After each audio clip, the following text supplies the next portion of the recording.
আসসালামু আলাইকুম এভরিওয়ান।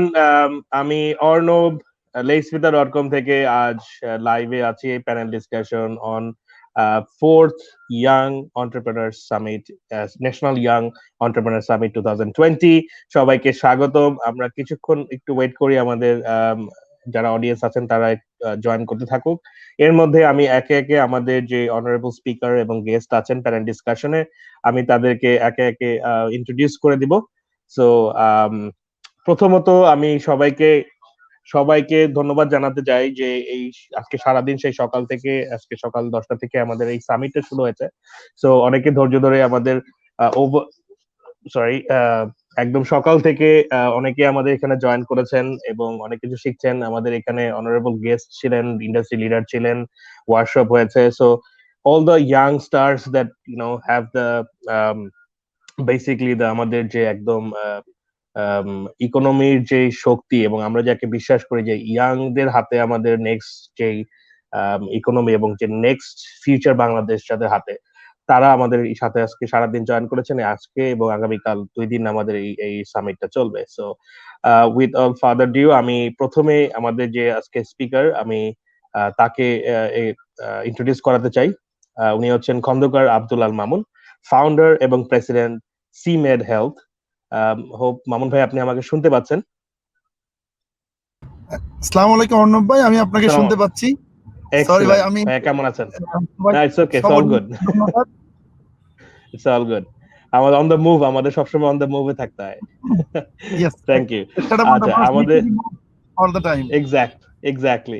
আচ্ছা, আমাদের সাথে আছেন এর পরবর্তীতে নাসিমা আক্তার নিশা আপু, জয়েন্ট সেক্রেটারি ইক্যাব এবং প্রেসিডেন্ট উই। নিশা আপু আমার শুনতে পাচ্ছেন? আপনারা দুজনেই অন দ্য মুভে আছেন।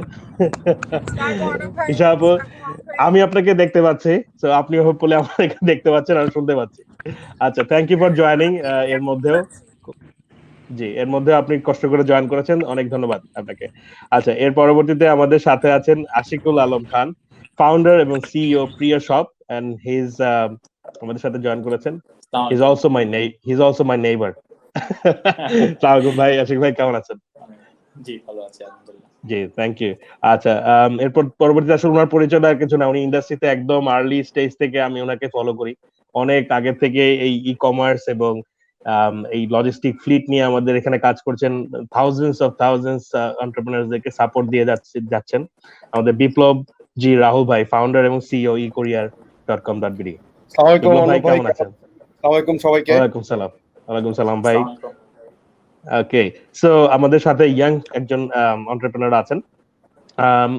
উনি হচ্ছেন ইয়শর নাশমিন। আপনারাও ইয়াং, আপনাদের থেকেও ইয়াং। আচ্ছা, সিইও অফ ওয়ার্কস্টেশন 101।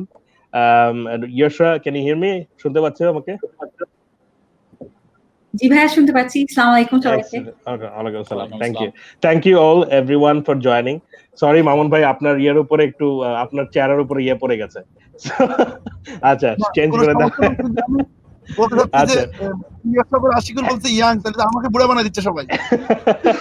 না, we are all young by heart. Age is just a number, ভাইয়া। আচ্ছা, thank you all for joining. আজকে বেসিক্যালি আমি খুবই আমি পার্সোনালি আমি very honoured to have you all আমার এই অপরচুনিটি পাওয়ার জন্য এবং আপনারা সবাই জয়েন করার জন্য, যে আমি সবাইকে এখানে একসাথে পেয়েছি আমাদের এই প্যানেল ডিসকাশনে। আমি প্যানেল ডিসকাশনের টপিকসটা আজকে আবার একটু রিক্যাপ করে দিতে চাই সবার জন্য। সেটা হচ্ছে যে startups in the time of COVID-19 facing the challenges, seizing the opportunities. So যারা আমাদের এখানে জয়েন করেছেন তারা অনেকেই স্টার্টআপের আর্লি স্টেজে আছেন অথবা স্টার্টআপের একটা গ্রোথ স্টেজে আছেন, যারা আমাদের এখানে এই ফলো করছেন অথবা আমাদের এখানে জয়েন করেছেন এই সামিটে। সো অথবা চিন্তা করছেন যে কি করবেন, অথবা এই কোভিড-19 এর সময় অথবা someone is rethinking in how to evolve and how to adjust their business and how to move and all these things. So আমার মনে হয় this panel discussion is basically for them, যারা জানতে চায় যে অলরেডি যে বিজনেস গুলো আমাদের, যে স্টার্টআপ গুলো আমাদের দেশে অলরেডি 5-6 বছর ধরে রান করছে, তারা এই কোভিড-19 কে কিভাবে ওভারকাম করেছে, কিভাবে এমব্রেস করেছে, কিভাবে এটাকে চ্যালেঞ্জ হিসেবে নিয়ে অপরচুনিটিতে কনভার্ট করেছে, এই জিনিসগুলো খুব ইম্পর্টেন্ট আমাদের এখানে ডিসকাশনে আমরা ডিসকাস করব। পাশাপাশি আমরা কিছু গল্প করব, এবং আপনারা যারা জয়েন করেছেন তারা এখানে কমেন্টও করতে পারেন। এন্ড অফ দ্য সেশন আমরা ওই কমেন্টের রিপ্লাই গুলো দেওয়ার চেষ্টা করব। সো আমরা স্টার্ট করতে চাই প্রথমেই নিশা আপুর কাছে। নিশা আপু, আপনি বেসিক্যালি আমাদের ই ক্যাবে কাজ করছেন একদম আর্লি স্টেজ থেকে। আমরা ই কমার্স অ্যাসোসিয়েশন অফ বাংলাদেশে আপনি জয়েন্ট সেক্রেটারি হিসেবে আছেন।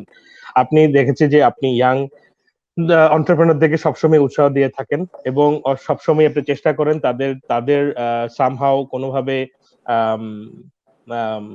একটা এটাকে কি বলা যায়, উপার্জনের একটা মাধ্যম যাতে কোনোভাবে ক্রিয়েট হয়। আমরা ফলো করেছি যে আপনার যে প্ল্যাটফর্মটা ইক্যাবের, অবশ্যই ইক্যাবের পাশাপাশি আপনি উই যে প্রেসিডেন্ট হিসেবে আছেন, উই প্ল্যাটফর্মটা হ্যাজ বিন ট্রেমেন্ডাস একটা কাজ করেছে ডিউরিং দিস কোভিড-19, যেখানে থাউজেন্ডস, আমি বলবো লাখ লাখ এন্টারপ্রেনার একদম হোম বেস, যারা entrepreneur they never actually heard of the entrepreneur word, but from the heart যে probably they are like entrepreneur, উদ্যোক্তা। এবং তাদেরকে যেটা ইনকাম, আমি পার্সোনালি আমি একটু অ্যাড করি। আমি একটা স্টোরি শুনছিলাম গতকালকে ফ্রম মাই ফ্রেন্ড। ওর একটা নেইবার বসুন্ধরায় থাকে। উইর মাধ্যমে সে লাস্ট 5 মান্থস, তার হাজবেন্ড যেহেতু জব করতে হচ্ছে, বিজনেস ছিল হচ্ছে ট্রাভেল এজেন্সি, সো ওই ট্রাভেল এজেন্সি বন্ধ। এই উইয়ের মাধ্যমে উনি যেটা করে, উনি ফুড বিক্রি করে লাস্ট 4-5 মান্থস উনি ওনার এক্সপেন্ডিচার গুলো বেয়ার করে, which is আমি শুনে আমার কাছে খুব ভালো লাগছিল যে this platform actually can create an impact something for the betterment. তো নিশা আপু, আপনি এই যে প্ল্যাটফর্মটা, আপনাদের যে প্ল্যাটফর্মটা, এই প্ল্যাটফর্মটা অনেক thousands entrepreneur, how do you manage and how do you actually come up with the idea and why did you do that? এটা যদি একটু শর্ট করে বলতেন। আমি জানি আপনি অন দ্য মুভি আছেন, বাট যদি পসিবল হয় একটু শেয়ার করবেন নিশা আপু। আচ্ছা, অবশ্যই। আমাকে কি শোনা যাচ্ছে? জি। আমি মাঝখানে কথা আটকে গিয়েছিল। আচ্ছা আমি আচ্ছা, বরঞ্চ ক্যামেরাটা অফ রাখি, তাহলে মনে হয় শিওর নেটওয়ার্কটা একটু স্টেবল থাকে। ক্যামেরাটা অফ করলেই নেটওয়ার্কটা শিওর, আনস্টেবল হয়ে যাচ্ছে। নো তো প্রবলেম নো আপনি প্রবলেম যে আপু। স্টোরিটা বলছিলেন আরকি, এরকম এটা হচ্ছে ওয়ান অফ দ্য এন্টারপ্রেনার। হ্যাঁ, আমাদের এখানে রাইট, এরকম থাউজেন্ড অফ এন্টারপ্রেনার আছে যারা নাকি এই কোভিড টাইমে তারা জীবন বদলানোর গল্প আমাদের কাছে আছে, একদম রিয়েল স্টোরি। যাদের নাকি ইনকাম সোর্স বন্ধ হয়ে গিয়েছিল, কোনো আর্নিং করতে পারছিল না, না খেয়ে থাকছিলেন, এমন সময় কিন্তু আমরা এই ধরনের উদ্যোক্তাদেরকে পেয়েছি যারা নাকি এসে এখানে কাজ করেছেন, তাদেরকে নতুন করে নিজেরাও চিনেছেন, আমাদেরকেও চিনিয়েছেন, এবং তাদের ফ্যামিলির পাশাপাশি তাদের যে কারিগর আছে, তাদের যে তাঁতিরা আছে, তাদেরও কর্মসংস্থান করেছেন। তো আমি ছোট করে বলি, আমি মাত্র কুমিল্লা থেকে ব্যাক করছি। তো কুমিল্লাতে আমাদের একটা মিট আপ ছিল, এবং গতকালকে একটা লাইভে আমি এই ব্যাপারটাকে তুলে ধরেছিলাম, এবং আজকে যেটা শুনলাম যে এই যে তাঁতিদেরকে নিয়ে যে আমরা কাজ করছি, যে তাঁতির শাড়ি আমরা পরছি, জামদানি শাড়ি পরছি, যে তাঁতিরা এগুলো বুনছে, একটা সময় কিন্তু এই তাঁতিদের কাছে কোনো কাজ ছিল না, কারণ আমরা সবাই কিন্তু বিদেশি পণ্যে অভ্যস্ত হয়ে গিয়েছিলাম। ঈদ বলেন আর যে কোনো অকেশন বলেন, আমাদের কাছে হচ্ছে বিদেশি শাড়ি ছাড়া চলতোই না, ইন্ডিয়ান পাকিস্তান ড্রেস ছাড়া আমরা চিন্তাই করতে পারতাম না। সেই আমরা কিন্তু এখন আমাদের চিন্তা ভাবনা চেঞ্জ করেছি, আমরা সবাই দেশীয় পণ্যের দিকে ঝুঁকেছি, এবং আমরা দেশীয় পণ্যের দিকে ঝুঁকার কারণেই কিন্তু তাঁতিরা এখন কাজ পাচ্ছে, এবং তারা কিন্তু আল্লাহর রহমতে এখন ওভারলোডেড কাজ হচ্ছে, তারা বরঞ্চ কাজ ফিরিয়ে দিচ্ছে, যে এত ডিমান্ড আসছে কাজে। তো এইটা কিন্তু সম্পূর্ণ সম্ভব হয়েছে দেশীয় পণ্যের এই জোয়ারের কারণে, কারণ এই কোভিড সিচুয়েশনে কিন্তু বাইরে সমস্ত কিছু আসা বন্ধ হয়ে গিয়েছিল। আমাদের প্রাইম মিনিস্টার কিন্তু ঘোষণা দিয়েছিলেন যে আমরা যেন দেশীয় পণ্য নিয়ে কাজ শুরু করি। তো আলহামদুলিল্লাহ আমরা গত নভেম্বর থেকে দেশীয় পণ্য নিয়ে কাজ শুরু করছি, এবং আমি বলবো যে এটা ক্রেডিট উইয়ের কারণে কিন্তু দেশবাসীর ভিতরে এই একটা ওয়েভ ছড়িয়ে পড়েছে যে দেশীয় পণ্য নিয়ে কাজ করতে হবে বা দেশীয় পণ্য পরিধান করতে হবে। তো সেই জায়গায় আমি বলবো যে এটা শুনতেও ভাল লাগে। এই যে আজকে উদ্যোক্তারা বলছিল যে অনেক তাঁতি আছে যারা নাকি এখন খুবই স্বাবলম্বী হয়ে গিয়েছে এবং সুন্দরভাবে কাজ করতে পারছে, এবং এই জিনিসটা শুনতে কিন্তু নিজেদের কাছে খুব গর্ববোধ লাগে যে তাদের কর্মসংস্থান হয়েছে আমাদের মাধ্যমে। আর এছাড়াও যারা নাকি আদার্স পণ্যের উদ্যোক্তা আছেন, যে ধরেন খাবার নিয়ে যারা কাজ করছেন, অনেকের ফ্যামিলি তো বন্ধ হয়ে গিয়েছিল ইনকাম সোর্স, তো তারা নিজেদের বানানো, হাতে বানানো রুটি, হাতে বানানো কেক, হাতে বানানো খাবার তারা এই কোভিড টাইমে সেল করে কিন্তু তারা তাদের সংসার চালিয়েছেন। তো এই ধরনের অনেক স্টোরি আমাদের এখানে আছে। তো এগুলোর পিছনে মূল শক্তিটা বলবো যে তাদের ভিতরে পজিটিভিটি, তারা ভেঙে পড়ে নাই, যারা নেগেটিভ থেকে অনেক দূরে রেখেছে নিজেদের ভিতরে, আমাদের উই গ্রুপের ভিতরেই ইন্টারনাল বন্ডিং তৈরি হয়েছে যে এখানেই কাস্টমার, এখানেই সেলার। তো এখান থেকে আমরা কিনছি, এখানেই আবার সেল করছি। তো দেখা যাচ্ছে যে এই ভিতরে আমার আর বাইরে থেকে কাস্টমার বা বাইরে থেকে গিয়ে মার্কেটিং আর করতে হচ্ছে না। তো এই সম্পূর্ণ কিছুই কিন্তু হয়েছে আমি বলবো যে পজিটিভিটির কারণে, এবং তারা বিভিন্ন ধরনের ট্রেনিং নিচ্ছে। এই ট্রেনিং গুলোর কারণে তাদের স্কিলটা ডেভেলপড হচ্ছে। স্কিল ডেভেলপ হওয়ার কারণে তারা কিন্তু আত্মবিশ্বাসী হতে পারছে। হুট করে কেউ এসে এখানে শুরু করতে পারে না, সেটা আমরা তাদেরকে শুরু করতে দেইও না। যে হুট করে শুরু করলে মার্কেটটা নষ্ট হবে। যে বেটার তুমি শিখে আগে নিজের আত্মবিশ্বাস বাড়াও, তারপর তুমি মার্কেটে আসো। হঠাৎ করে সিজনাল বিজনেসম্যান হয়ে তুমি আসার পর নিজের মার্কেটও নষ্ট করলা, নিজের ক্যারিয়ারও নষ্ট করলা, তুমি পাশাপাশি সেম প্রোডাক্টের উদ্যোক্তার মার্কেটও নষ্ট করলা। সেটা করো না। এই জন্য আমাদের গ্রুপে আমরা সবাইকে আসলেই বলি যে আগে 100 কমেন্ট করেন বা 10 দিন টানা আগে পোস্ট করেন, অ্যাক্টিভ থাকেন এবং গঠনমূলক কমেন্ট করেন। যে বুঝে যদি আপনি ডেইলি 10টা পোস্টও পড়েন, 2টা হইলেও আপনার মাথার ভিতরে ঢুকে যাবে এই টপিকগুলো। তো এই জিনিসটা কিন্তু আপনার শিক্ষা, একটা লেসন। তা এগুলোর পাশাপাশি আমরা আরো অনেক ধরনের ওয়ার্কশপ ট্রেনিং দেওয়া এবং অনেক ধরনের পজিটিভিটি ভিতরে ঢোকানোর চেষ্টা করি। তো এই সব কিছুর কারণেই মিলিয়ে কিন্তু আসলে আমাদের উদ্যোক্তারা অনেক শাইন করছে এবং ইনশাল্লাহ অনেক শাইন করবে। আমি জাস্ট আমার একটা রোড শো শেষ করে আসলাম। আমি চিটাগং, রাঙামাটি, কক্সবাজার এবং বর্তমানে এখন কুমিল্লা। তো এই 4টা জেলায় আমি উদ্যোক্তাদের সাথে বসলাম, একদম 1-to-1 ডিসকাশন করলাম। তো তারাও যথেষ্ট মানে তাদের জীবন বদলানোর গল্প শুনলে আসলে একটা বই লেখা যাবে। এত সুন্দর সুন্দর গল্প তাদের কাছে আছে, এত কষ্ট তারা করেছে এবং সেই কষ্টের ফল তারা কিন্তু এখন পাচ্ছে। তো এই জন্য আসলে আমিও আমার উদ্যোক্তাদের ধন্যবাদ জানাতে চাই যে তারা কিন্তু পজিটিভ থেকেছে বিদায় বা ধৈর্য ধরে থেকেছে বিদায় কিন্তু আজকে এই পর্যায়ে আসতে পেরেছে। ডেফিনেটলি নিশা আপু, থ্যাংক ইউ। আমি একটা নোট নিয়েছি, যারা আমাদেরকে দেখছেন তারা ডেফিনেটলি কোনো নোট এখানে নোট নিতে পারেন। সো বেসিক্যালি নিশা আপুর থ্যাংক ইউ আপু শেয়ার করার জন্য আপনাদের স্টোরিটা। সো এখানে ভেরি ইম্পর্টেন্ট যে আমরা মানে হুজুকে অথবা একদম দেখা দেখি সবাই এটা করছে এটার মধ্যে জাম্প না করে, so you have to understand, আপনাকে বুঝতে হবে, তারপরে শিখতে হবে, দেন আমরা উই ক্যান স্টার্ট। নিশা আপু, থ্যাংক ইউ ভেরি মাচ। আপনার কাছ থেকে আমি পরবর্তী যদি আপনি থাকতে পারেন এর মধ্যে, অথবা আমি এন্ড অফ দ্য সেশনের দিকে থাকি আর কি, আমি আছি এখন। জি জি, থ্যাংক ইউ।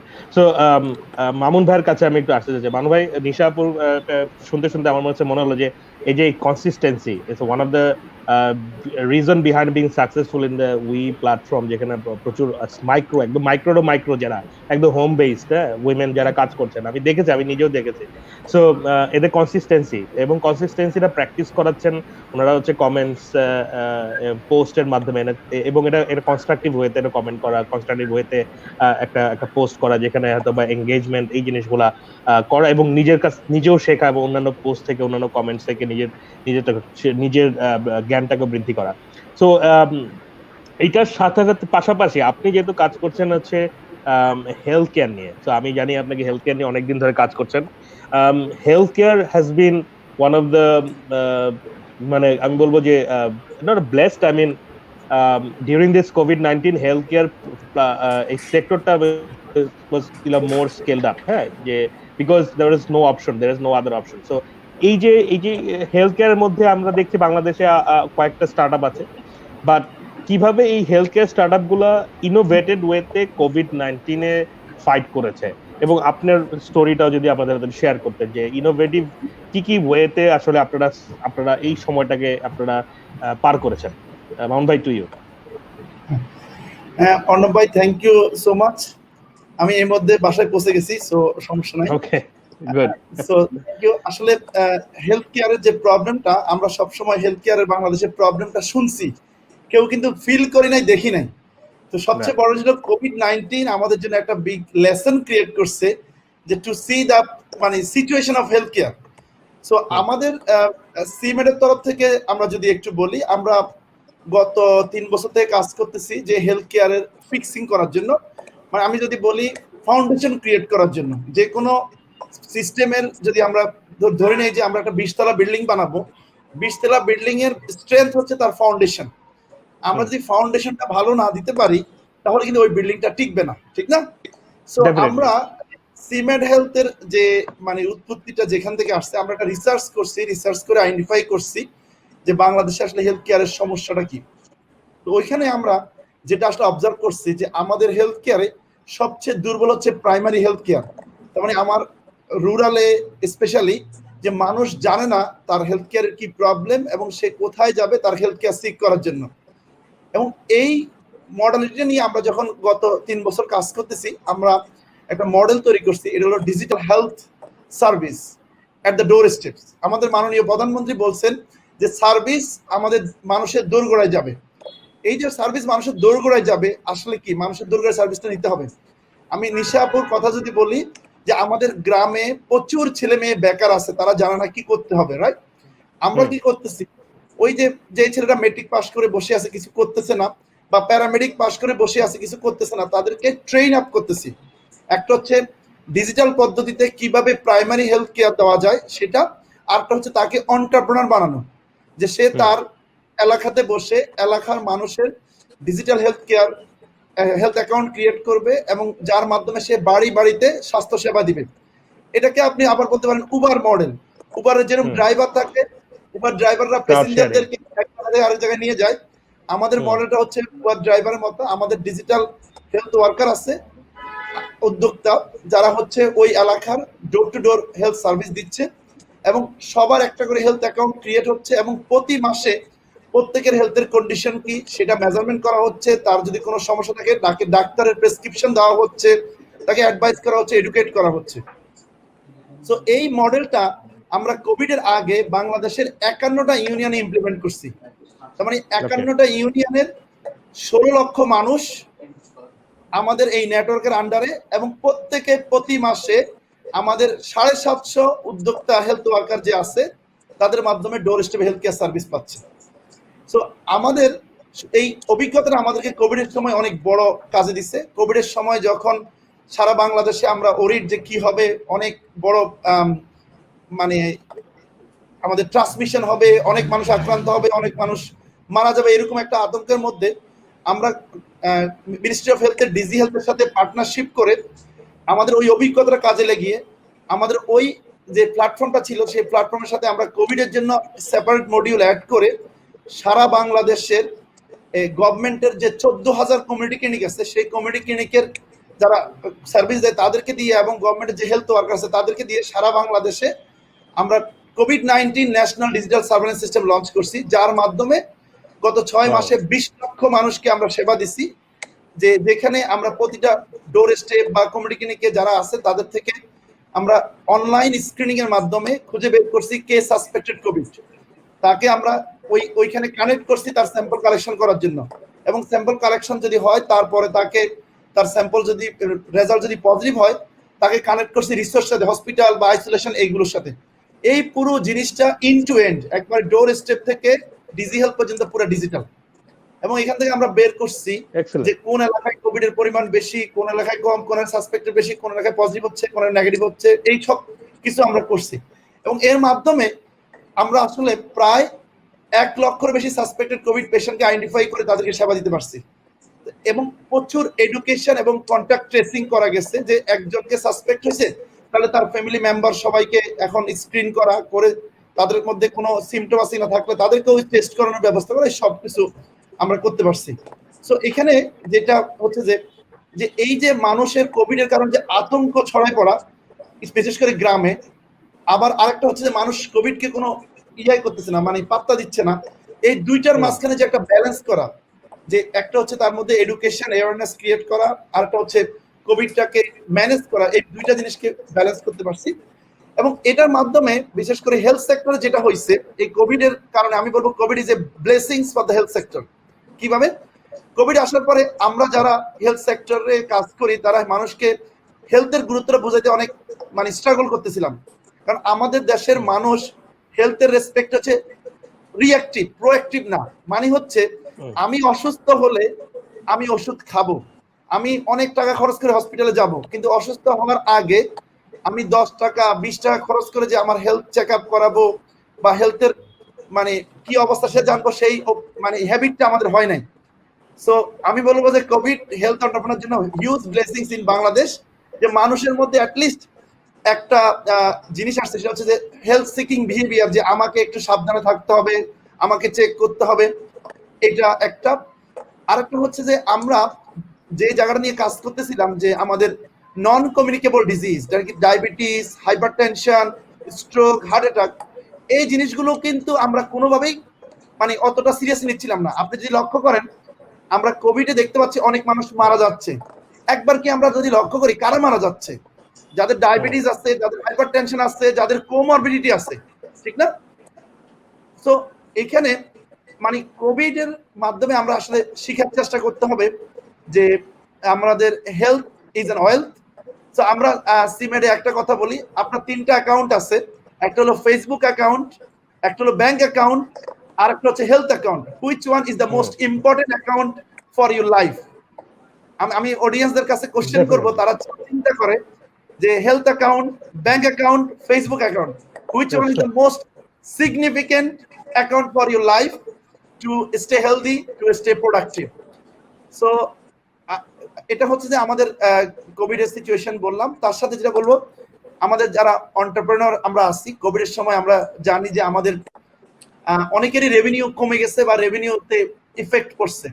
সো এটা কিন্তু আমাদের এন্টারপ্রেনার জন্য হিউজ একটা ব্যাপার, যে আমরা যারা 50 জনের কোম্পানি বা 100 জনের কোম্পানি, তাদের জন্য বিগ চ্যালেঞ্জ।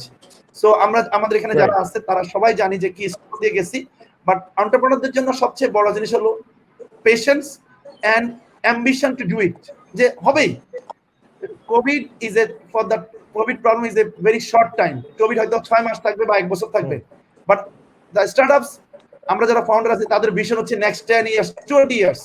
এবং আমার মতো আমি বিলিভ করি, আমার এখানে যারা ফেলো মানে কো-ফাউন্ডার বা ফাউন্ডার আছে, তারা সবাই বিলিভ করে, তারা স্টার্টআপ করতে আসছে একটাই কারণ, to make an impact in the people, in the society.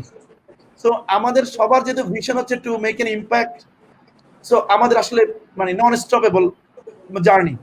So যারা কারেন্ট এন্টারপ্রেনার, তাদেরকে বললো যে ধৈর্য ধরতে হবে, এবং অবশ্যই আমরা সবাই বাংলাদেশে সাকসেসফুল হব, এবং we can make a huge example for Bangladesh and beyond Bangladesh. আর যারা নতুন আসবে তাদেরকে বলবো যে keep pushing yourself and contribute to your society. Thank you Mamun bhai, খুবই inspiring story আসলে। the way you guys are actually during this COVID-19 serve the people and then solve the problems, it was tremendous. Thank you very much for sharing your story. আমি এর পরবর্তীতে একটু চলে যাচ্ছি আশিকুল আলম খান ভাইয়ের কাছে, আশিক ভাইয়ের কাছে।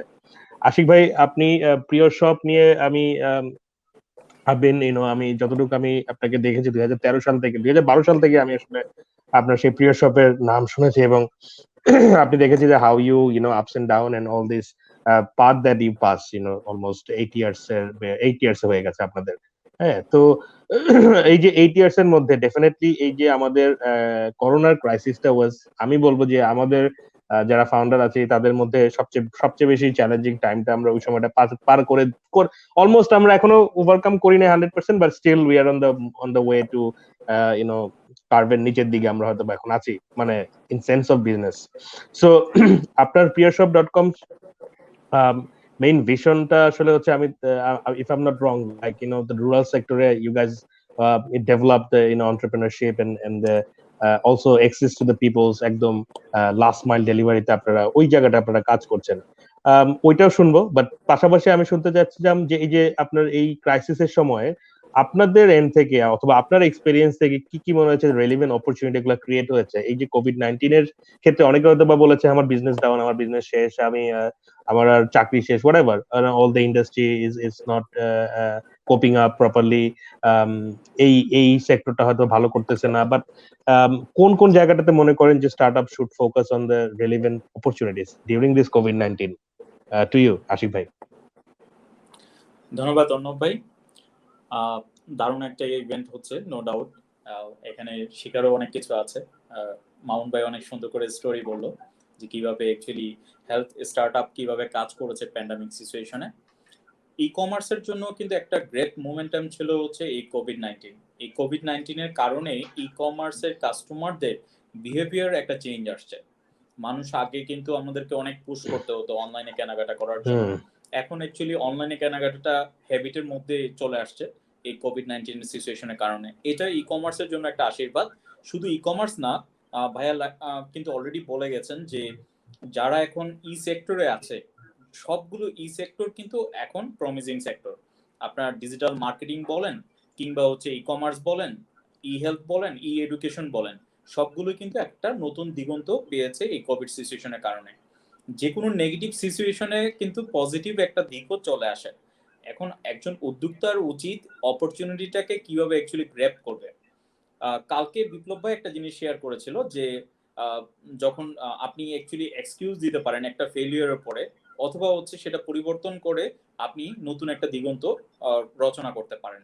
সো উদ্যোক্তার উচিত অপরচুনিটিটাকে অ্যাকচুয়ালি হাইলাইট করা, এক্সকিউজটা না। যে এক্সকিউজ দিতেই পারি যে প্যান্ডামিক সিচুয়েশনে সেলস ফল করেছে, ইভেন আমরা বলি ই-কমার্স সেক্টর 5 বছর এগিয়ে গেছে, এই জায়গাতে কিন্তু একটা কথাটা কিন্তু ভালোভাবে অ্যাকচুয়ালি সবাই নিচ্ছে না বা প্রপার ম্যানারে নিচ্ছে না।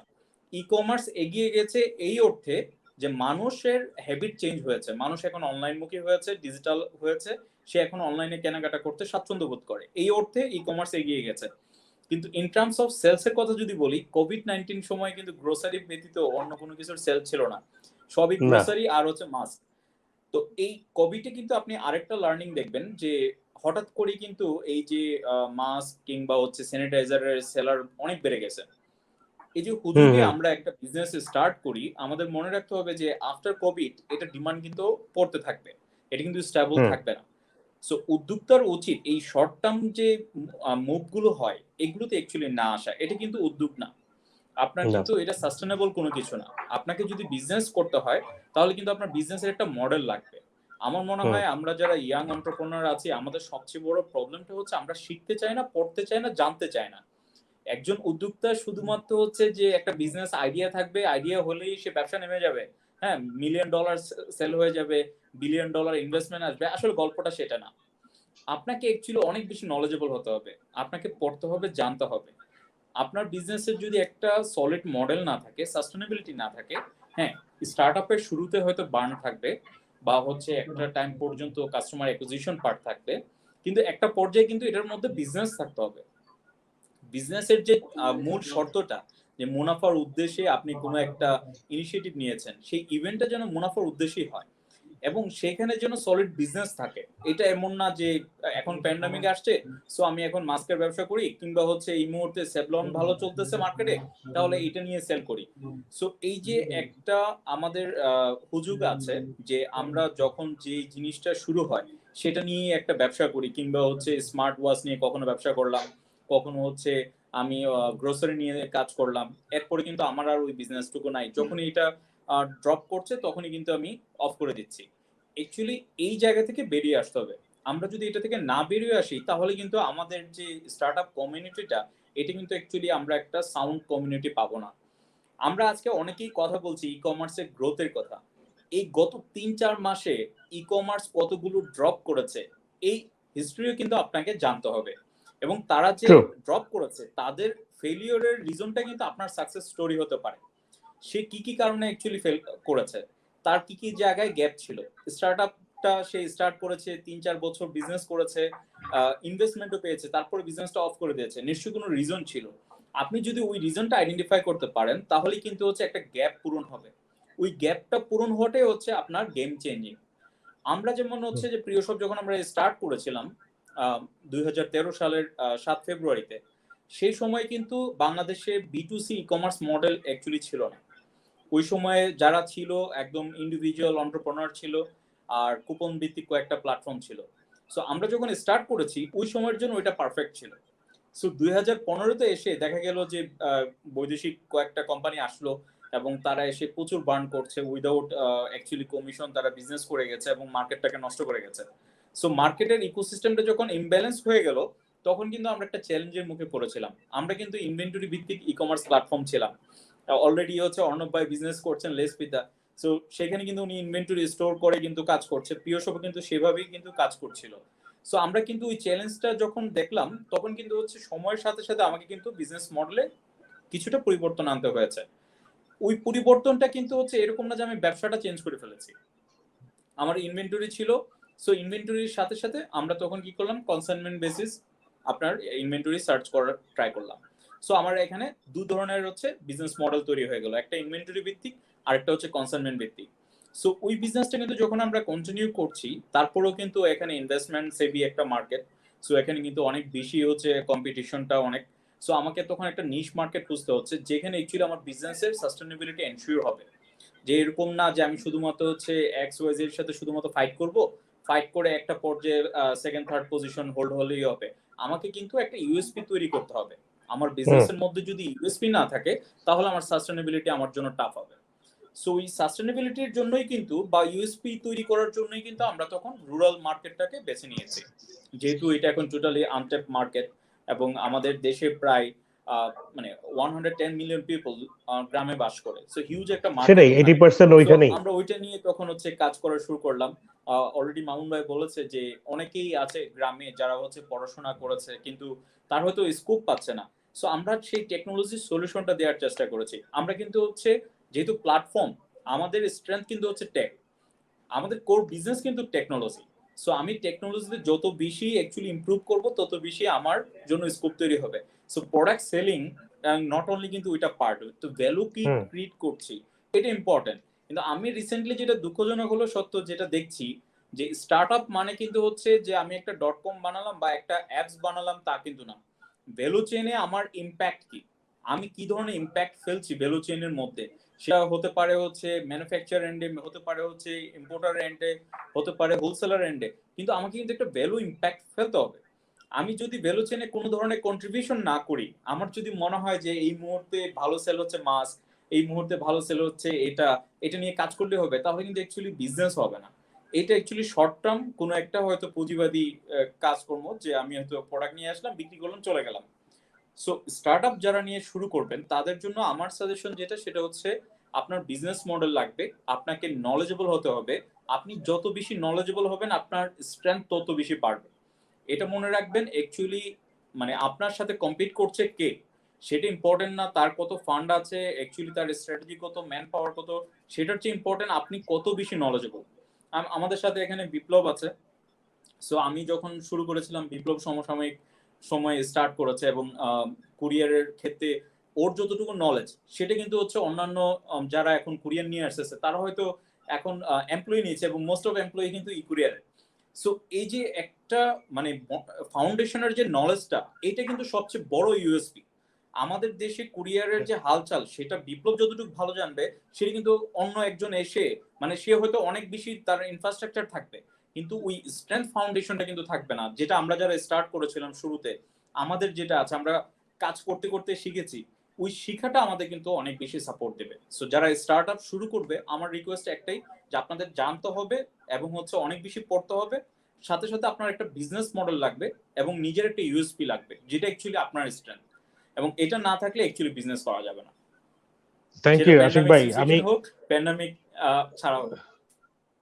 থ্যাংক ইউ আশিক ভাই। আপনার আপনার you always been a very great speaker. আপনি আপনি অনেকগুলো ভালো ভালো পয়েন্ট আপনার যে বলেছেন, আমি একটু পয়েন্টগুলো একটু রিক্যাপ করি। আমার আমার একটা কোটেশন আমি একটা জায়গায় পড়েছিলাম যে আপনার বিজনেস কতটুকু বড় হবে, অথবা how big is your become your আপনার আপনার ভেঞ্চার অথবা আপনার ড্রিমটা কত বড় হবে, এটা ডিপেন্ড করে হচ্ছে যে আপনার নলেজটা কতটুকু। হ্যাঁ, আপনার বিজনেসটা ডিপেন্ড করে আপনার নলেজ এবং the surrounding peoples that you always keep with you. হ্যাঁ, সো ডেফিনেটলি আমি কয়েকটা নোট আপনি পয়েন্ট করেছেন, আমি আপনার কনভারসেশন থেকে আমি কয়েকটা পয়েন্ট নিয়েছি যে you guys are do research, so which is a very crucial একটা পার্ট। আমি বলবো বাংলাদেশে আমি I have been missing this part. Lot of businesses যারা they have lot of money, অনেক টাকা নিয়ে ইনভেস্ট করার সময় দেখা যায় যে মোস্ট অ্যামাউন্টটা স্পেন্ড করে তারা হচ্ছে যেটা ম্যাটেরিয়ালিস্টিক জিনিসের উপরে। হ্যাঁ, যে অফিস সুন্দর হইতে হবে, একটা ভালো জায়গায়,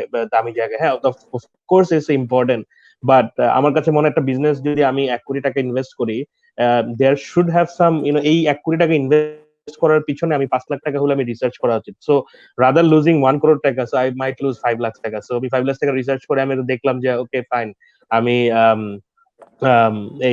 এই বিজনেসটা ফিজিবল না অথবা ভায়াবল না, অথবা I might have to do some changes in our business model.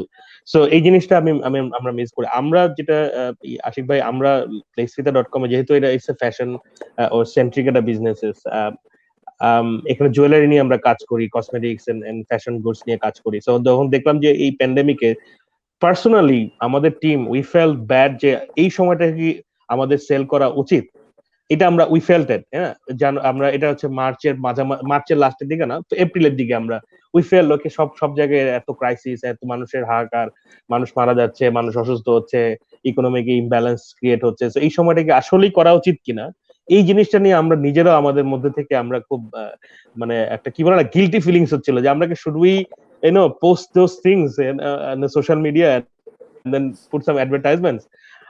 তো আমরা যেটা করলাম যে উই ডু সাম রিসার্চ। তো আমরা আমাদের কাস্টমারের উপরে রিসার্চ করলাম, রিসার্চ করার পরে দেখলাম যে what they actually really need. Some people said okay আমরা হয়তো বা কিছু আমাদের ইন্টারনাল গিফটের জন্য আমরা কিনি, so okay fine, so we have some একটা হোপ যে ওকে আমরা হয়তো বা এই জায়গাটা নিয়ে কাজ করতে পারি, যে গিফট সেন্ট্রিক কিছু প্রোডাক্ট আমরা নিয়ে কাজ করতে পারি। কেউ বললো যে না আমরা আসলে এসেনশিয়াল প্রোডাক্ট নিয়ে কাজ করতে চাই, তখন এসেনশিয়াল প্রোডাক্ট আমাদের খুব জরুরি অ্যাপার্ট ফ্রম দ্য মেডিসিন এবং গ্রোসারি। তো আমরা তখন চিন্তা করলাম ঠিক আছে, সো কনজিউমার এই জিনিসটা চাচ্ছে, then we work on the essential product though we didn't make money. তারপরে হচ্ছে যে আমরা কিছু ইনফরমেশন এবং কোলাবোরেশন করে বিভিন্ন ভাবে আমাদের কনজিউমারদেরকে আমরা হেল্প করার চেষ্টা করেছি। যে বিভিন্ন হেল্পলাইন আছে, যে হেল্পলাইন অলওয়েল এর সাথে আমরা কাজ করেছি, যে অলওয়েল এর helpline always been open for letsita.com consumers or যারা ফলো করে।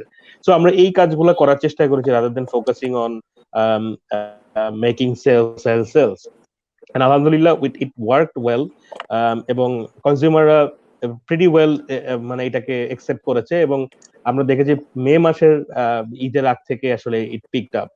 সো বাট আমরা আসলে ওই যে ভাইয়া যেটা বললেন, যে আমাদের আরেকটা নোট আমি নিয়েছি, যে ভাইয়া বললেন, আশিক ভাই আপনি বললেন যে আমরা ইনকনসিস্টেন্ট। হ্যাঁ, আমরা যখন দেখি যে ও আচ্ছা এখন এটাতে প্রবলেম আমরা এটা ছেড়ে দিই, অথবা এখন এটাতে লাভ এটাতে আমরা করি, তো এটা করতে গিয়ে দেখা যায় তার আবার যখন নতুন কিছু নিয়ে শুরু করতে হচ্ছে তখন আবার জিরো থেকে তাকে কিন্তু আবার স্টার্ট করতে হচ্ছে। সো নলেজ শুড বি আবার তার প্রথম থেকে এই প্রোডাক্ট নলেজ, এটা সাপ্লাই চেইন নলেজ, এটা সোর্স হ্যান্ড ত্যান মার্কেটিং সবকিছু কিন্তু আবার প্রথম থেকে শুরু করতে হচ্ছে। ইটস ভেরি গুড পয়েন্ট যে আপনি এটা বলেছেন। এটা হচ্ছে যে it should have like focus থাকা উচিত, আমি কোনটায় কাজ করতে চাই, কোন বিষয়টা নিয়ে কাজ করতে, কি প্রোডাক্ট নিয়ে কাজ করতে, এবং এটাকে অ্যাটলিস্ট লং টাইম নিয়ে যাওয়া।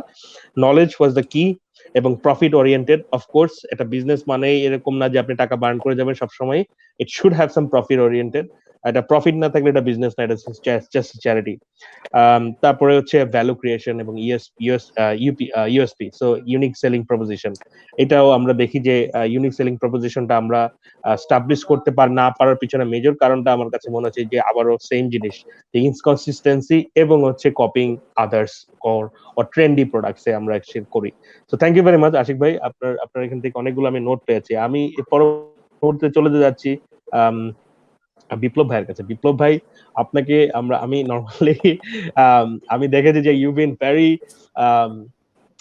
কনসিস্টেন্ট। হ্যাঁ, আপনাকে আমি হয়তোবা 12-13 সাল থেকে মানে আপনাকে আমি সোশ্যাল মিডিয়ার থ্রুতেই আমি চিনি আপনাকে। আপনি আগেই একটা বিপিও ইন্ডাস্ট্রিতে ছিলেন, আমিও একটা বিপিও ইন্ডাস্ট্রিতে ছিলাম।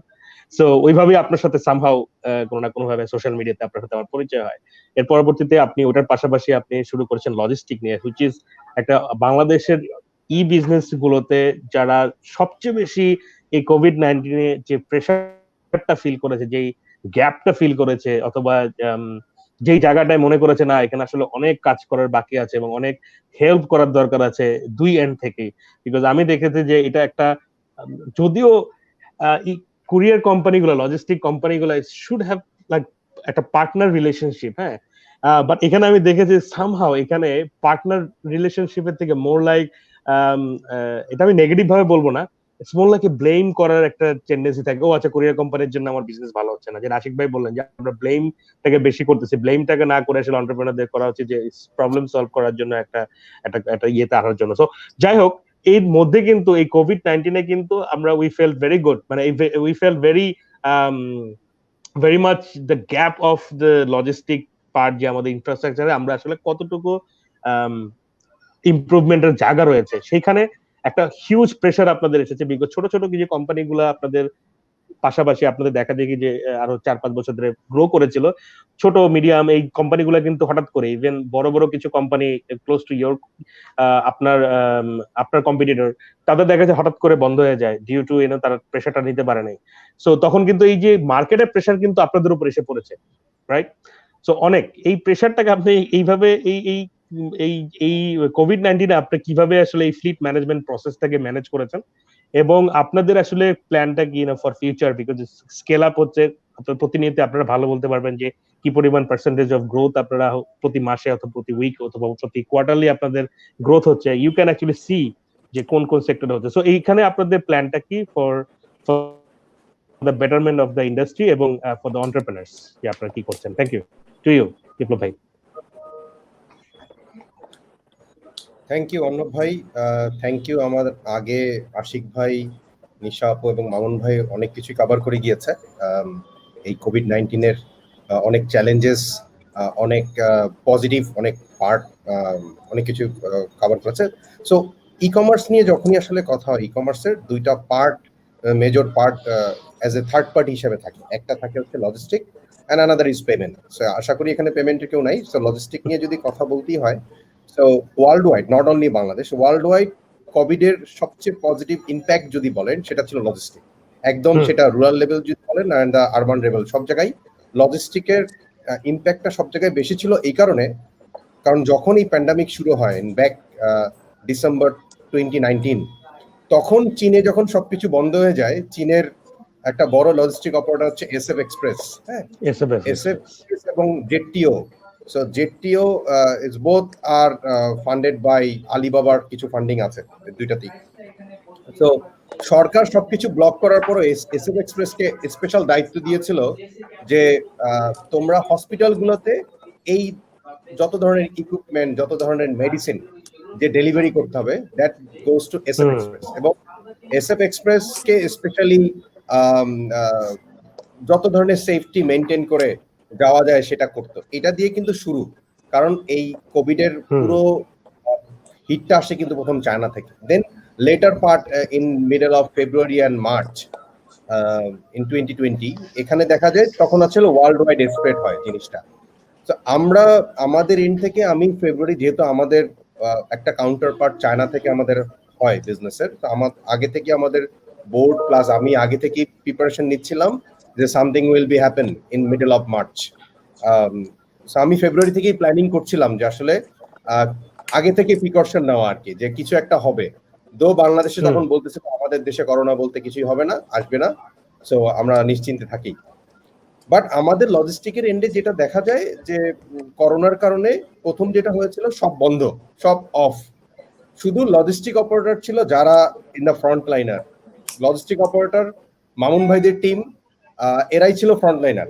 মেডিকেলের যারা আমাদের ডক্টর, এরাই ছিল ফ্রন্ট লাইনার। সো সেক্ষেত্রে আমরা প্রথমেই আগে থেকেই আমরা প্ল্যানিং নিয়েছি। দো এটা একটা ফিজিক্যাল অ্যাটাচমেন্টের ব্যাপার, আমাদের ডিস্ট্রিবিউশন টিম, আমাদের ফুলফিলমেন্ট টিম, এদের লাইফটাকেও কিন্তু আমাদেরকে এনশিওর করতে হয়েছে। কারণ ওই সময়টাতে এরকম ছিল যে আমি কাউকে জোর করতে পারতাম না, though I am paying salary, মানবিক দিক থেকে পসিবল না। তো আমাদের অনেক লোক কমে যায়, টিম অনেক কমে যায়।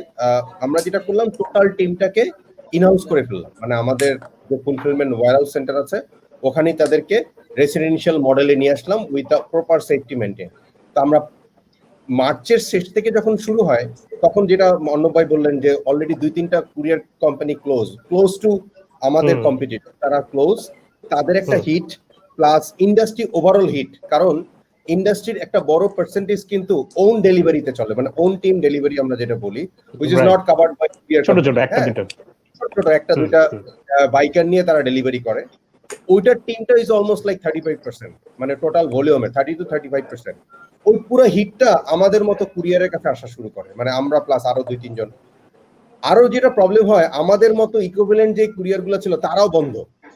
আমরা 2-1টা কুরিয়ার শুধু ওপেন ছিলাম ওই সময়। মানে আমি যদি বলেন, আমি স্ট্রংলি মুভ করেছি ওই সময় যে আমরা ওপেন থাকবো যেভাবে হোক। আমার যদি 10 জন লোক থাকে, আমি 10 জন লোক নিয়েই চেষ্টা করব জিনিসটাকে ম্যানেজ করার। তো আমি প্লাস আমার বোর্ড প্লাস এভরিওয়ানকে আমি কন্ট্রোল করে, আমরা ইন্টারনালি ট্রেনিং করে, ইয়েস আমরা একদিনের জন্য বন্ধ হইনি। মানে আমরা টোটাল টিল, মানে কোভিড টু টিল টুডে, আমরা একদিনের জন্য আমরা আমাদের লজিস্টিক অপারেটর বন্ধ করিনি। কারণ আমরা চেয়েছিলাম, it's not about earning money, it's not about supporting, যে আমরা শুধু বিজনেস করার জন্য করব, তার জন্য না। পাশাপাশি আমরা যেটা চাচ্ছিলাম, ওই সময়টাতে এসেনশিয়াল প্রোডাক্টস গুলাকে কিভাবে মানুষের হাতে পৌঁছানো যায়। আপনি দেখবেন অন্য ভাই বা মামুন ভাইরা দেখেছেন যে লকডাউনের সময় সব লকডাউন আমরা স্পেশাল পারমিশন ইক্যাবের কাছ থেকে পেয়েছি, ই কমার্স কোম্পানিগুলো পেয়েছে। E-CAB doing tremendous support for logistic and e commerce companies. তারা আমাদেরকে সাপোর্ট দিয়েছে, যারা ইসি মেম্বার ছিলেন তারা আমাদেরকে দিনরাত সাপোর্ট দিয়েছেন। আমরা বিভিন্ন জায়গায় বিভিন্ন ধরনের প্রবলেম করেছি। আপনি দেখবেন যে আমাদের কাছে ডকুমেন্ট পড়ার পরেও ডকুমেন্ট ছিঁড়ে ফেলছে, বাট ডকুমেন্ট ছিঁড়ে ফেলেছে, আমাদের ডেলিভারি এজেন্টদেরকে মেরেছে, তাদেরকে মেরে হাত পা ফাটিয়ে দিয়েছে ল এনফোর্সমেন্ট টিম। আমরা কিছু বলতে পারিনি। ঢাকায় অবস্থা তাও কন্ট্রোলে ছিল, ঢাকার বাইরের অবস্থা ছিল একদম আনকন্ট্রোলেবল একটা জায়গাতে। সো আমরা ঢাকার বাইরে কন্ট্রোলই করতে পারিনি, বিকজ এক একটা district control by local DC. So ডিসির কাছে চিঠি যেতে যেতে যেটা দেখা যাচ্ছে যে ওই নিউজ তাদের কাছে যেতে যেতে আমরা কন্ট্রোল করতে পারিনি। বাট আমরা ঢাকাটাকে ফুললি কন্ট্রোল করেছি। 2-3টা ইনসিডেন্ট ঘটার পরে law enforcement team, eCAB plus সবাই আমাদেরকে সাপোর্ট করেছে। আমরা পুরো মার্চ এবং এপ্রিলটাকে কন্ট্রোল করার চেষ্টা করেছি ডেলিভারির আমাদের ক্যাপাসিটির মধ্যে। যেই কোশ্চেনটা করছিলেন যে ক্যাপাসিটির বিয়ন্ডে চলে যাওয়ার পরেও আমরা কিভাবে জিনিসটাকে কন্ট্রোল করেছি, আমরা যে জিনিসটা করার চেষ্টা করেছিলাম প্রথম হচ্ছে যে আমরা 7 দিনের জন্য সিওডি অফ করেছিলাম, যেটা একটা হিউজ নেগেটিভ ইম্প্যাক্ট আসছিল মার্কেটে ফর ইকুরিয়ার। কারণ আমরা সিওডি বন্ধ করার মেইন উদ্দেশ্য ছিল যে আমাদের যারা ডেলিভারি টিম, কারণ ডেলিভারি টিম যখনই যেখানে যাচ্ছিল সেখানেই কোনো না কোনো পজিটিভ নিউজ পাচ্ছিল যে এই বাসায় গিয়েছে, এখানে একটা পজিটিভ পেশেন্ট আছে, অমুক বাসা থেকে আসছে, ওখান থেকে একটা পজিটিভ পেশেন্টের কাছ থেকে ক্যাশ টাকা নিয়ে আসছে। তো তখন জিনিসটা ছিল এরকম, আসলে কোনো ছেলের যদি কোনো কিছু হয় এটা দায়ভার কে নিবে। মানে এখন দেখেন, এখন কোভিড হচ্ছে প্রতিদিন সবাই, এখন কিন্তু ভেরি নর্মাল, সবাই কিন্তু জিনিসটাকে নর্মাল ভাবে নিচ্ছে যে এখন আর কিছু নেই। বাট ওই সময়টাতে ছিল খুবই সবাই একটা ভয়ের মধ্যে ছিল। আমরা 7 দিন সিওডি বন্ধ করেছিলাম। অনেক মার্চেন্টরা আমাদের উপরে খুব নাখোশ ছিল যে কেন সিওডি বন্ধ করলাম। বাট এটা কিন্তু আমাদের বিজনেসের স্বার্থে না, আমরা আসলে আমাদের হিউম্যান নেচারের স্বার্থে করেছিলাম। বাট আমরা এক সপ্তাহ পরে আমরা আবার সিওডি ওপেন করি উইথ সাম সেফটি মেজার। আর আরেকটা জিনিস করেছিলাম যে আসলে ওই সময়টাতে ছিল ঈদের আগে আগে, মানে মার্চ এপ্রিলের ওই সময়টাতে ছিল, এপ্রিল মের ওই সময়টা ছিল ঈদ হবে, ঈদের আগে আগে প্রচুর প্রেশার ছিল। মানে নট অনলি যে এসেনশিয়ালের বাইরেও কিছু প্রেশার ছিল।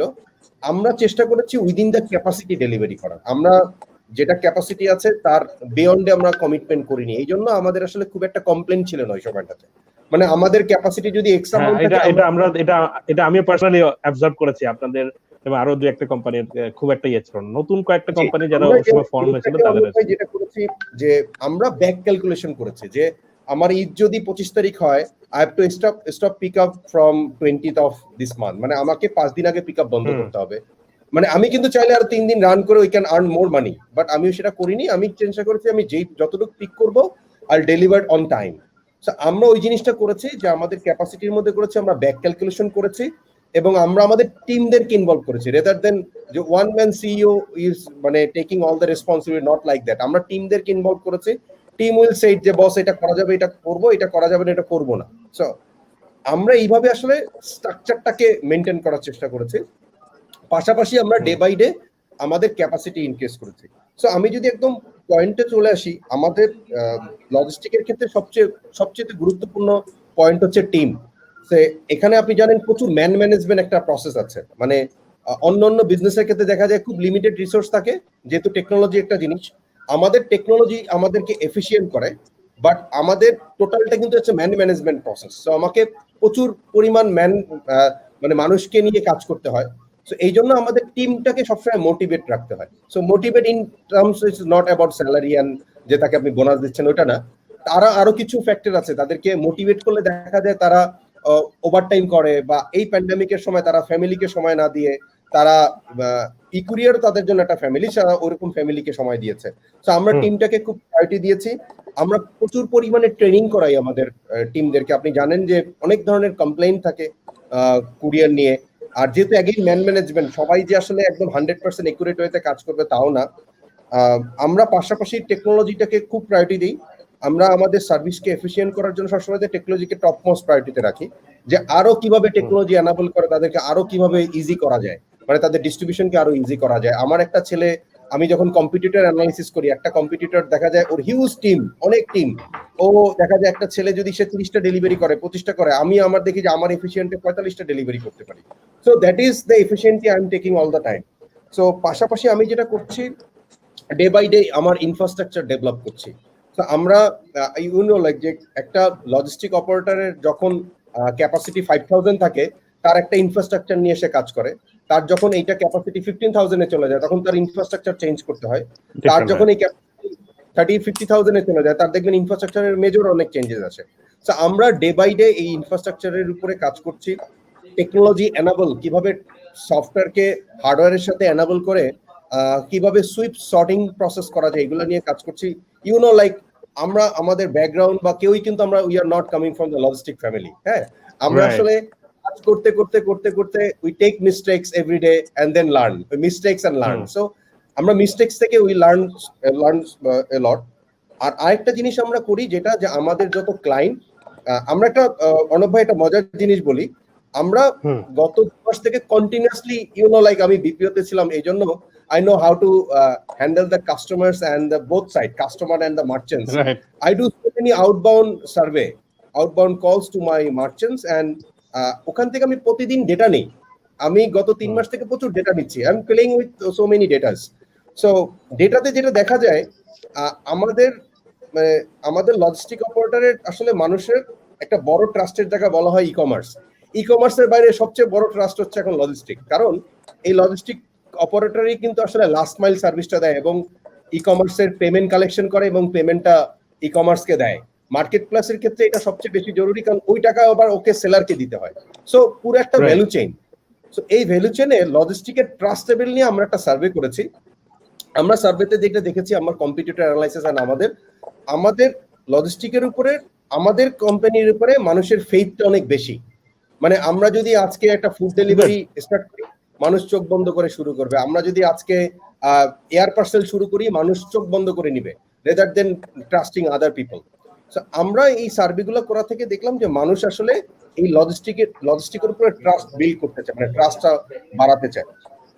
আমরা আমাদের পার্টনারদের সাথে একটা কোলাবোরেটিভ মডেলে কাজ করার চেষ্টা করি। এই প্যান্ডামিকে আমরা এই জিনিসটা সবচেয়ে বেশি ফিল করেছি, যে একটা রেদার দেন সাপোর্টিং পার্টনার, আমরা সবসময় চেষ্টা করবো যে কিভাবে একটা কোলাবোরেশন মডেলে কাজ করা যায়, rather than vendor client relationship. ওখান থেকে বের হয়ে আসতে হবে, বিকজ লজিস্টিক অপারেটর কিন্তু it's a long term gain. আপনার বিজনেসের জন্য এটা কিন্তু একদিনের জন্য ক্লায়েন্ট না, যে আপনি আপনার অফিসের হয়তো একটা ইন্টেরিয়র কাজ করলেন, তার সাথে রিলেশনশিপ শেষ।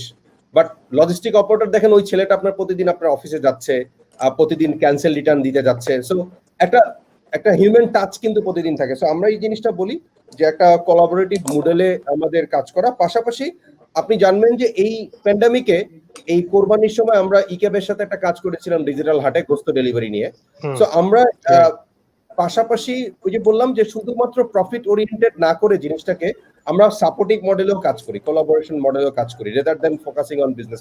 অফকোর্স আমাদের বিজনেস করতে হবে, প্রফিট করতে হবে, বাট পাশাপাশি আমরা এই ধরনের সিএসআর গুলোতেও বিভিন্ন ধরনের সাপোর্ট করি।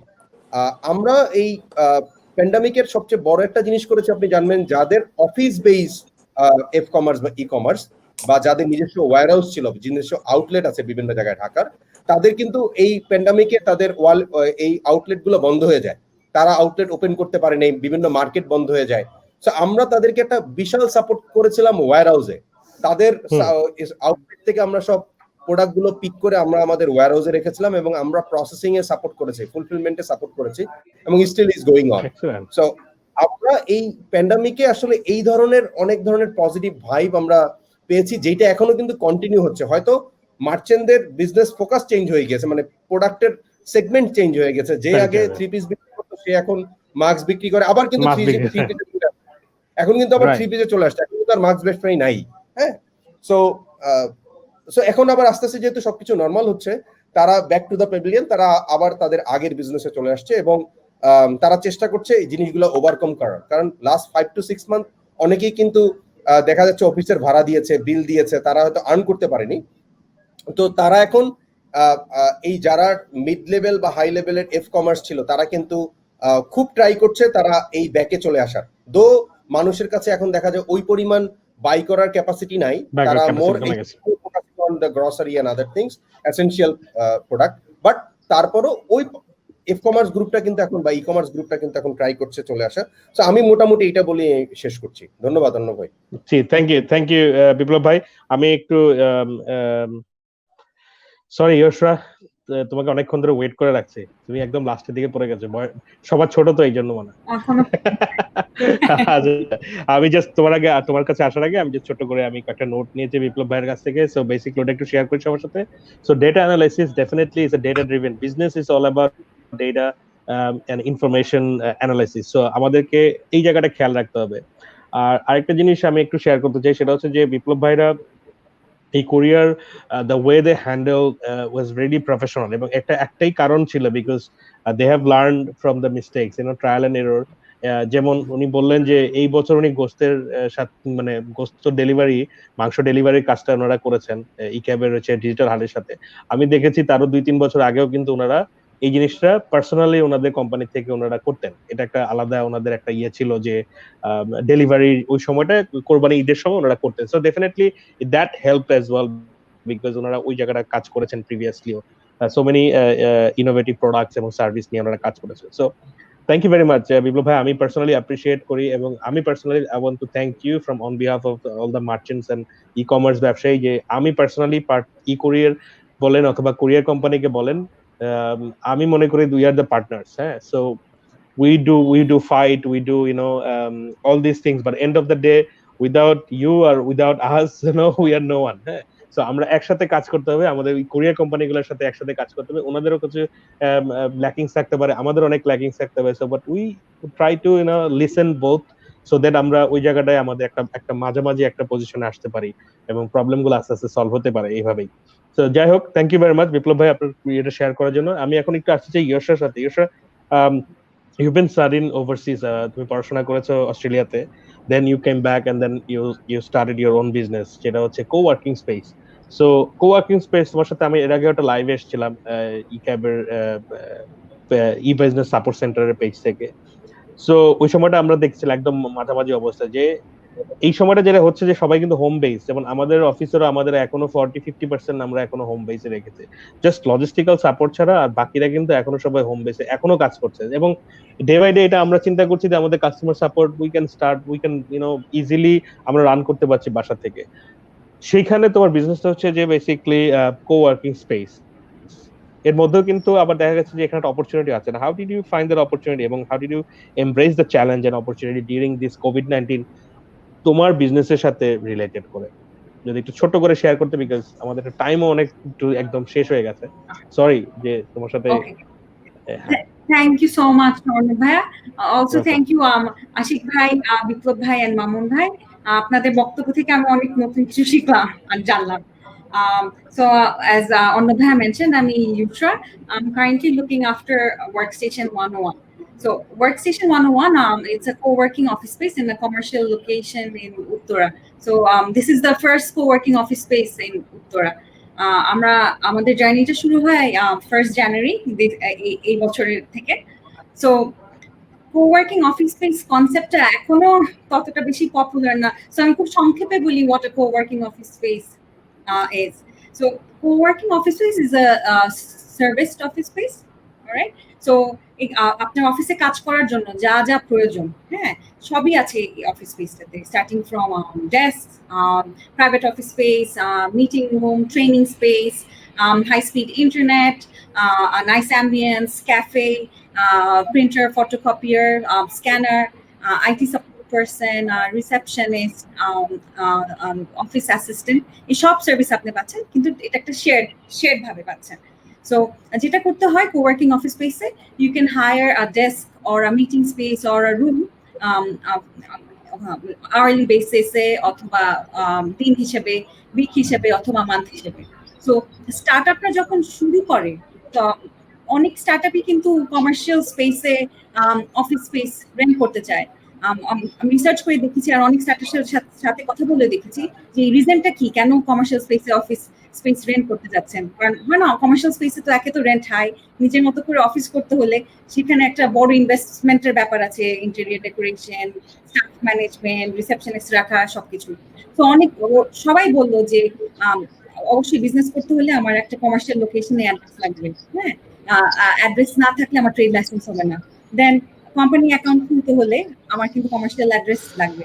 তো এইসব কথা চিন্তা করে তারা কমার্শিয়াল স্পেসে অফিস ভাড়া করতে চান, কিন্তু সেটা কিন্তু তাদের মানে সামর্থ্যের বাইরে থাকে।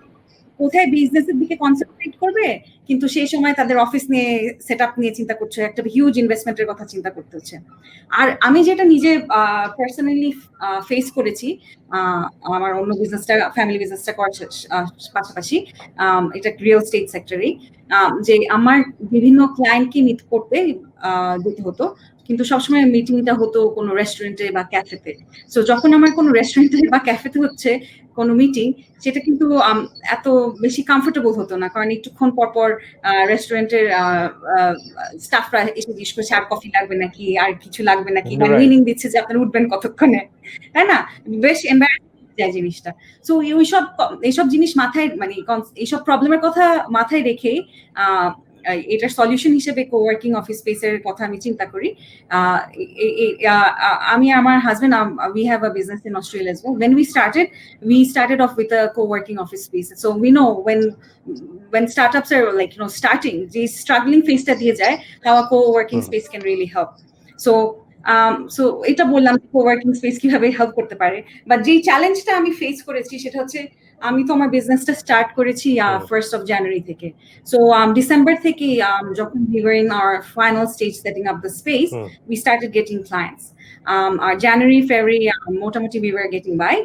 March was actually looking really promising for us. So most of the weekends we booked with training sessions, আমাদের বেশ কিছু ভিডিও শুটস, ফটো শুটস এর জন্য পুরো স্পেসটাই বুক ছিল। তারপর যেটা হয় যে মিড অফ মার্চ থেকে we started getting cancellations. So I was really looking forward to March, but cancellations শুরু হলো। So যেটা হলো, তখন আমাদের ক্লায়েন্টের সাথে মিউচুয়াল আন্ডারস্ট্যান্ডিং এর মাধ্যমে আমরা we have postponed the training sessions and the shooting এর জন্য যেসব বুকিং হয়েছিল we postponed, আর সিচুয়েশন যখন বেটার হবে তখন আবার আরম্ভ হবে। সো মার্চ মাসের 25 তারিখ থেকে আমরা বন্ধ ছিলাম জুন পর্যন্ত। সো তখন আর কি আমি, মানে যেহেতু নতুন বিজনেস শুরু করেছি, মানে একটু ভালো, মানে একটু আশার আলো দেখার সাথে সাথে মনে হলো এখন আবার সব বন্ধ করে দিচ্ছি। খুবই আপসেট হয়ে পড়েছি, অনেস্ট। হ্যাঁ, বাট আসলে তখন যেটা মনে হলো যে আসলে আমি এই সিচুয়েশনে তো আমি শুধু একা নয়, আমার সাথে আসলে অনেক বড় বড় কোম্পানিরাও আছে যারা they're on the same boat, তাই না? সো এখানে আসলে আপসেট হওয়ার কিছু নাই, আমি এটাকে চ্যালেঞ্জ হিসেবেই নিয়েছি। We try to stay positive as much as possible. যেটা করেছি আমি এবং আমার টিম মেম্বার্স যারা আছেন, we try to develop ourselves. হ্যাঁ, আমরা বিভিন্ন অনলাইন কোর্সে নিজেদেরকে এনরোল করেছি, নিজেদের মার্কেটিং স্কিলসটা বেটার করার চেষ্টা করেছি, বিভিন্ন মার্কেটিং কন্টেন্ট আমরা নিজেরাই বানিয়েছি। আর যেটা করেছি যে আপনার আমাদের বিভিন্ন ট্রেনিং পার্টনারসরা আছেন, ওনারা বিভিন্ন লাইভ সেশন করেছেন, ওয়েবিনার্স করেছেন, সেটা আমাদের পেজে শেয়ার করছি আমাদের ডিফারেন্ট ক্লায়েন্টদের জন্য। আরো যেটা করেছি যে এই সময়টাকে অনেক বেশি মানুষই অনেক আপসেট থাকতেন, বা হয় না একটুতেই মন খারাপ হয়ে যেত বা মেজাজ খারাপ হয়ে যেত। সো ওইটার কথা মাথায় রেখে workstation 101 we actually organized online yoga and meditation session, যেখানে কিভাবে অ্যাংজাইটি বা কিভাবে স্ট্রেসটা আপনি হয় না একটু নিজেকে কাম ডাউন করাতে পারেন, কিভাবে একটু রিল্যাক্স ফিল করতে পারেন এই সিচুয়েশন, ওগুলোর সম্পর্কে আলোচনা করা হয়েছে। অন আ পজিটিভ নোট আমি বলবো যে amid the COVID-19 crisis, April মাসে অ্যাকচুয়ালি আমার একটা ফরেন ক্লায়েন্ট আমরা পেয়েছি, একটা বড় ফরেন ক্লায়েন্ট পেয়েছি for 2 years.